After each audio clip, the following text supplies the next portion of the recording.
Bonjour chers élèves, dans cette petite vidéo, nous allons parler en fait d'hérédité. Donc dans les derniers cours, vous avez revu de quoi était constitué notre bagage génétique. On a parlé de chromosomes, on a parlé d'ADN. Ici, on va regarder en fait tout le processus de comment les gènes sont transmis de nos parents vers leurs enfants. Alors, ça va être important ici de bien retenir les différents mots de vocabulaire dont nous allons parler. Il y en a quand même plusieurs. Il faut être capable de les démêler et de connaître leur signification. Donc, l'hérédité, qu'est-ce que c'est? C'est tout simplement la transmission de caractère des parents à leurs descendants. Mais là, attention, quand on parle de caractère, on ne parle pas d'humeur ou de personnalité. Souvent, on peut dire « Ah, cette personne-là a un mauvais caractère ». Ici, le terme « caractère », il signifie un trait caractéristique observable qui se transmet des parents aux enfants. Donc, quelques exemples de caractère, on a la couleur des yeux, la couleur des cheveux, la taille, les groupes sanguins, donc tous des traits caractéristiques qui sont observables chez une personne. Comment se transmettent ces caractères-là des parents aux enfants? C'est ce qu'on va voir dans les prochaines minutes. Alors tout d'abord, vous vous souvenez que toutes les cellules humaines possèdent 23 paires de chromosomes, sauf les cellules sexuelles, qui sont des cellules haploïdes, qui, elles, vont contenir 23 chromosomes seulement. Donc, les chromosomes des cellules sexuelles ne viendront pas en paires, contrairement aux autres cellules humaines de notre corps. Donc, chaque cellule humaine possède 23 chromosomes. C'est ce que j'ai illustré ici avec mes deux bâtons rouges. 23 paires de chromosomes, donc un des chromosomes de la paire nous vient de notre maman et l'autre chromosome de la paire nous vient de notre papa. Donc ça veut dire que dans la paire de chromosomes numéro 1, par exemple, un des chromosomes vient de la mère, l'autre chromosome vient du père. Donc on a hérité du chromosome numéro 1 de notre mère et on a hérité du chromosome numéro 1 de notre père. Comment est-ce que c'est possible? Et là, il faut faire un petit retour très rapide sur ce que vous avez vu l'an dernier à propos de la méiose et de la fécondation. Donc, petit rappel, la méiose, c'est une division cellulaire qui mène à la formation des cellules sexuelles, donc les spermatozoïdes chez les hommes et les ovules chez les femmes.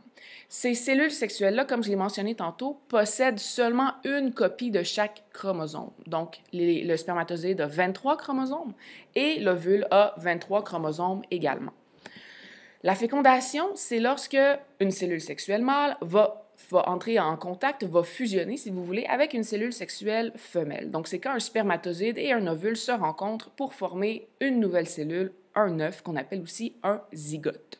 Lorsqu'il y a fécondation, donc lorsque le spermatozoïde fusionne avec l'ovule, eh bien, il va aussi y avoir fusion de leur matériel génétique. Donc, le chromosome numéro 1, par exemple, du spermatozoïde va venir se coupler avec le chromosome numéro 1 de l'ovule. Et c'est pour ça que nos chromosomes, dans la plupart de nos cellules, viennent en paires.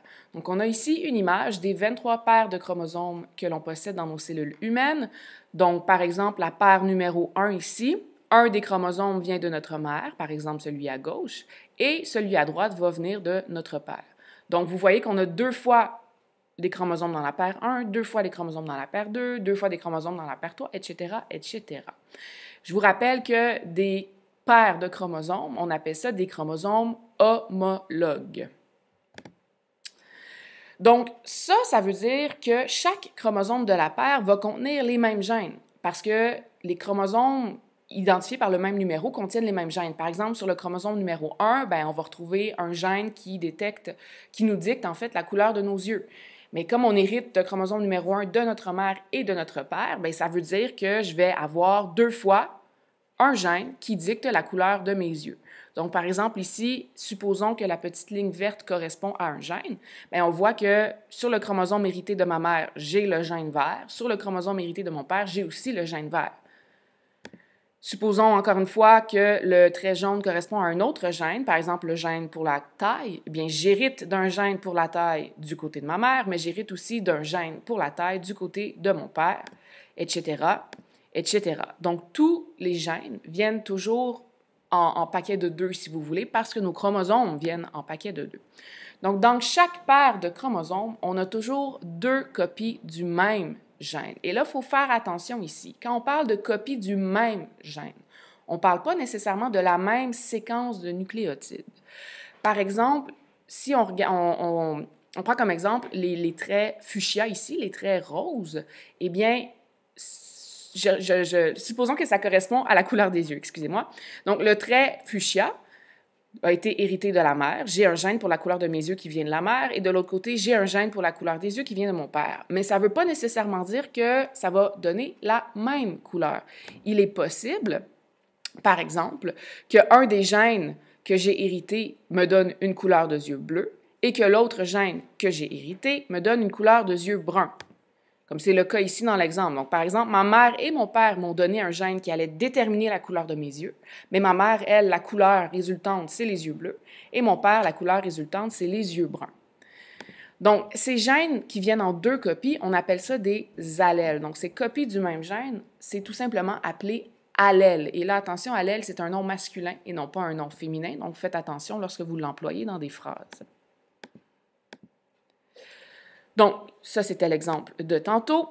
On identifie les allèles associés à un même gène par une lettre majuscule et une lettre minuscule. Et habituellement, on ajoute aussi une légende. Donc, si je prends encore mon exemple pour la couleur des yeux, ben, je peux dire que, OK, les yeux bruns, je vais l'identifier par la lettre majuscule B, comme c'est écrit dans la légende en haut, et les yeux bleus, je vais l'identifier par la lettre minuscule B. Donc, une lettre correspond à un allèle. On utilise toujours la même lettre pour parler du même gène, et il y en a un qui va être en majuscule et l'autre va être en minuscule, tout simplement. Lorsqu'on reçoit 2 allèles différents de nos parents, on est à ce moment-là hétérozygote pour ce caractère. Donc, par exemple, ma mère m'a donné l'allèle des yeux bleus, mon père m'a donné l'allèle des yeux bruns. Ça veut dire que je suis hétérozygote pour la couleur des yeux. Hétéro, ça veut dire différent. Si par contre, je reçois le même allèle de la part de mes 2 parents, à ce moment-là, je vais être homozygote pour ce caractère. Donc ici, dans l'exemple affiché, ma mère m'a donné l'allèle des yeux bruns, mon père m'a donné l'allèle des yeux bruns. J'ai reçu donc le même allèle de mes 2 parents. Je suis homozygote pour la couleur des yeux. Homo, ça veut dire pareil. Quand on est hétérozygote, quand on a 2 allèles différents, comment on fait pour savoir lequel des allèles va remporter la bataille, lequel des allèles va vraiment s'exprimer et va nous donner la couleur des yeux? Donc, par exemple, j'ai la couleur des yeux bleus de ma mère, la couleur des yeux bruns de mon père. Comment savoir quelle couleur de yeux je vais avoir? Est-ce que ça va être brun? Est-ce que ça va être bleu? Est-ce que ça va être un mélange de brun et bleu? Pour le savoir, on a besoin de comprendre un dernier concept qui s'appelle dominance et récessivité. Donc, quand on a des allèles, il y en a toujours un des 2 qui domine l'autre. Il y en a un des 2 qui est un petit peu plus fort que l'autre et qui va écraser l'autre. Et donc, c'est lui qui va déterminer quelle va être la couleur de vos yeux, quel va être le gène exprimé. Dans le cas de la couleur des yeux, l'allèle des yeux bruns écrase l'allèle des yeux bleus. Donc, par exemple, ici, je suis hétérozygote, j'ai reçu petit b, j'ai reçu grand B. Ben, je vais avoir les yeux bruns, puisque j'ai l'allèle dominant grand B. Le petit b, je vais l'avoir dans mon matériel génétique, je vais le traîner dans mes cellules, mais il ne va pas être exprimé. L'allèle dominant, par convention, on va toujours l'identifier avec une lettre majuscule. Donc, grand B nous indique automatiquement que celui-là, c'est l'allèle dominant. Et l'autre, on va l'identifier par une lettre minuscule. Donc, si vous avez l'allèle dominant, vous n'avez même pas besoin de regarder ce que vous avez sur l'autre chromosome. Automatiquement, c'est l'allèle dominant qui remporte. Ensuite, on a l'allèle récessif. L'allèle récessif, lui, il doit être présent sur les 2 chromosomes pour que le caractère s'exprime. Donc, l'allèle récessif, c'est celui qui se fait écraser par l'allèle dominant. Donc, dans ce cas-ci, yeux bleus, yeux bruns, l'allèle récessif, c'est yeux bleus. Il se fait écraser par yeux bruns. Si vous voulez être capable d'avoir les yeux bleus, ben, il faudrait que cet allèle petit b-là soit exprimé sur chacun des chromosomes de votre père. Donc ici, comme je le mentionnais, petit b, grand B, la personne aura les yeux bruns parce qu'on a l'allèle dominant. Dans ce cas-ci, petit b, mon allèle récessif, il est sur mes 2 chromosomes. Je suis homozygote pour le caractère de la couleur des yeux et je vais donc avoir les yeux bleus. Dernier petit concept, génotype versus phénotype. Donc, le génotype, c'est tout simplement l'information génétique qui est présente sur les 2 allèles. Donc, c'est tout simplement les lettres qu'on va écrire. Donc, dans ce cas-ci, j'ai petit b sur un de mes chromosomes, grand B sur l'autre chromosome. Alors, mon génotype va être grand B, petit b, tout simplement. Par convention, on met toujours l'allèle avec la lettre majuscule au début. Un peu comme quand on écrit une phrase, on commence toujours par une lettre majuscule. Donc, mon génotype, c'est tout simplement les allèles que je possède, les lettres correspondant aux allèles que je possède.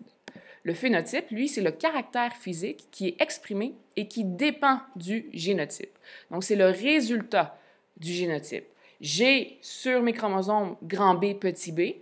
Qu'est-ce que ça va me donner comme couleur de yeux? Bien, ça va me donner couleur des yeux bruns. Donc, couleur des yeux bruns, ça va être mon phénotype.